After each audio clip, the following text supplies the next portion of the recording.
دیگر تمامی علماء کرام و شعراء اعظام و سامعین کرام و کنیزان فاطمۃ الزہرا، السلام علیکم ورحمۃ اللہ وبرکاتہ۔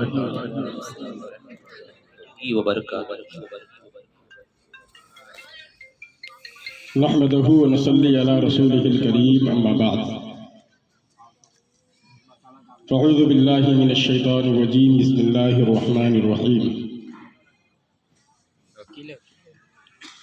قل هو اللہ احد اللہ الصمد لم یلد ولم یولد ولم یکن له کفوا احد۔ سبحان اللہ۔ ان اللہ وملائکتہ یصلون علی النبی یا ایہا الذین آمنوا صلوا علیہ وسلموا تسلیما۔ اللہم صل علی محمد وعلی آل سیدنا مولانا محمد وبارک وسلم۔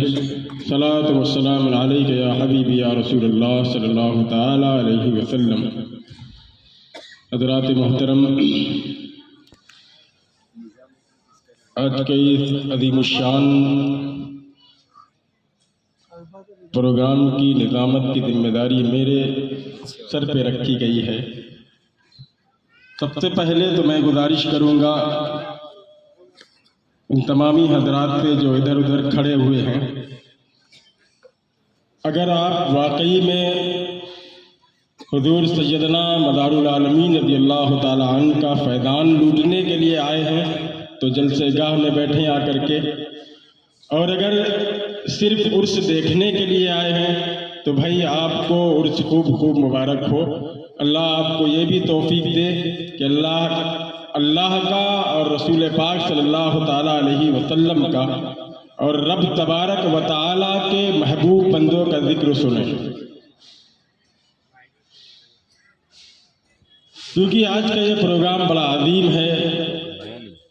اس میں شرکت کرنے والی جو ہستیاں ہیں وہ بھی بڑی عظیم ہیں، اور ان تمام لوگوں کے بیانات کو بھی آپ کو سماعت کرنا ہے، نہ تو مناقب بھی سماعت کرنا ہے، کچھ واعظ و نصیحت بھی سماعت کرنی ہے، کیونکہ جب کسی اللہ کے ولی کے عرس کی تقریب ہوتی ہے یا جب کبھی کسی ولی اللہ کے شان میں کوئی پروگرام ہوتا ہے تو سب سے پہلے اس کی زندگی پہ بات کی جاتی ہے کہ اس کی زندگی کیسی گزری ہے، اس نے اپنی زندگی میں کیا کیا اعمال کیے ہیں، اس کی زندگی کے جو قدم اٹھے ہیں وہ کس طرح کے قدم تھے، اور وہ اس دنیا میں رہ کر کے رب کی بارگاہ سے قریب تھا یا رب کی بارگاہ سے دور تھا۔ یہ سب چیزیں تب سمجھ میں آتی ہیں جب آپ آ کر کے بیٹھیں گے اور سنیں گے کہ حضور مدار العالمین کی شان کیا ہے، حضور مدار پاک کا فیضان کیا ہے، حضور مدار پاک کا مقام و منصب کیا ہے، حضور مدار العالمین رضی اللہ تعالیٰ عنہ ہیں کون۔ یہ تب آپ کو سمجھ میں آئے گا۔ ایسے تو بہت مشہور ہے مدار پاک، اور مشہور بھی کیوں نہ ہو، کیونکہ اس ہندوستان کی سرزمین کو ایمان عطا کرنے والے مدار پاک ہیں، ہے یا نہیں ہے؟ حضور مدار پاک اس وقت اس ہندوستان میں تشریف لے کر کے آئے تھے جب یہ ہندوستان ایمان کی روشنی سے منور نہیں تھا، اور سب سے بڑی خوش نصیبی پورے ہندوستان میں سب سے پہلے اگر کوئی خوش نصیب ہے تو وہ گجرات کے لوگ ہیں، کیونکہ حضور مدار پاک نے اپنے تبلیغی سفر کی جو شروعات کی ہے وہ گجرات سے کی ہے۔ خوش نصیبی آپ کی یہ ہے، آج آپ کو سب کچھ سننے کو ملے گا۔ مدار پاک کی سنتان بھی آپ کو سنائیں گی، مدار پاک کے سنت بھی آپ کو سنائیں گے، اور مدار پاک سے محبت کرنے والے علماء بھی آپ کو بتائیں گے کہ مدار پاک کا مقام کیا ہے، مدار پاک کا منصب کیا ہے، مدار پاک کی شان ولایت کیا ہے۔ ایسے تو لوگ دنیا میں طرح طرح کی باتیں کرتے ہیں، مدار پاک نے کسی کو خلافت ہی نہیں دی ہے تو ان کا سلسلہ کیسے ہوگا؟ مدار پاک نے تو اس وقت خلافت دی تھی جب نہ سرکار غریب نواز کی ولادت ہوئی تھی، تب تب نہ سرکار غوث پاک کی ولادت ہوئی، تب نہ حضور مخدوم اشرف جہانگیر سمنانی کی ولادت ہوئی، اور حضور مدار پاک اس وقت ہندوستان بھی تشریف نہیں لائے تھے، اس سے پہلے حضور مدار پاک نے خلافت عطا کر دی تھی۔ اور کہاں عطا کری تھی؟ بغداد کی سرزمین پہ۔ سبحان اللہ۔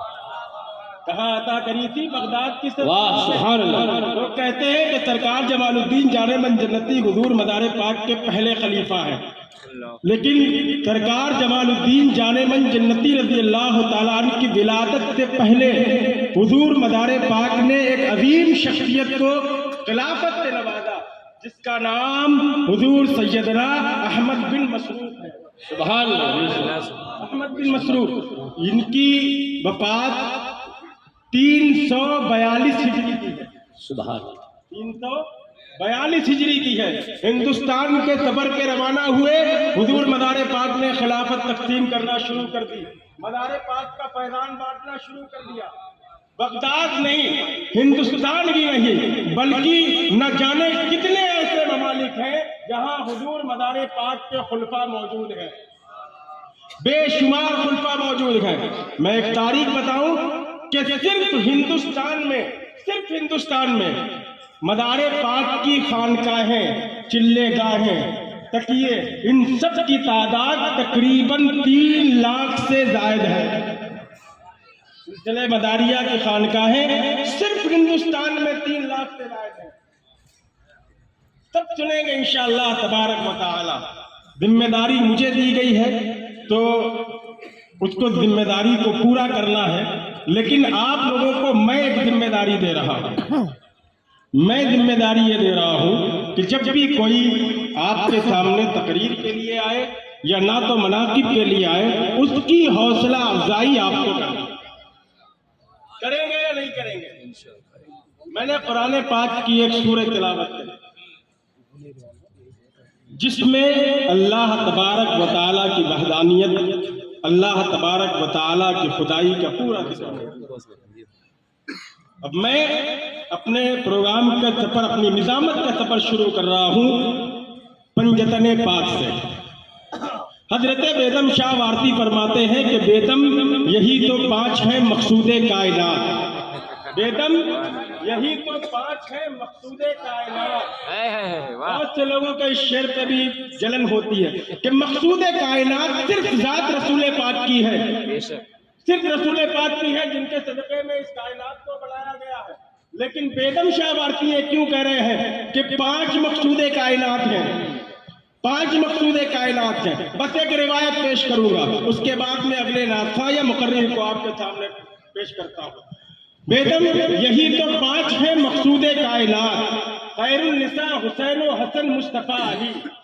اہل سنت والجماعت میں سے کچھ لوگ ایسے ہیں جن کو یہ شعر ہضم نہیں ہوتا ہے، یہ شعر نہیں ہضم ہوتا ہے۔ وہ کیوں نہیں ہوتا؟ کیونکہ ان کے دل میں اہل بیت کی محبت نہیں ہے۔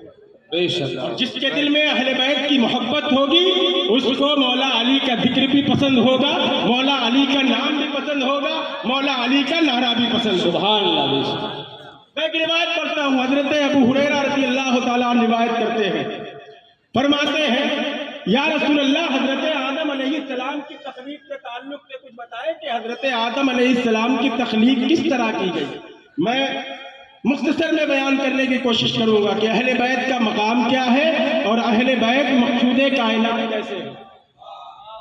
رسول پاک صلی اللہ علیہ وسلم نے فرمایا آدم علیہ السلام کے تخلیق کے پہلے اللہ تبارک و تعالیٰ نے فرشتوں کو حکم دیا، کوئی مٹی لے کر کے آیا، کوئی پانی لے کر کے آیا، پھر اس کو گوندا گیا۔ جب حضرت آدم علیہ السلام کا پتلا تیار ہو گیا تو اللہ تبارک و تعالیٰ نے اس میں روح داخل فرمائی، روح داخل فرمائی۔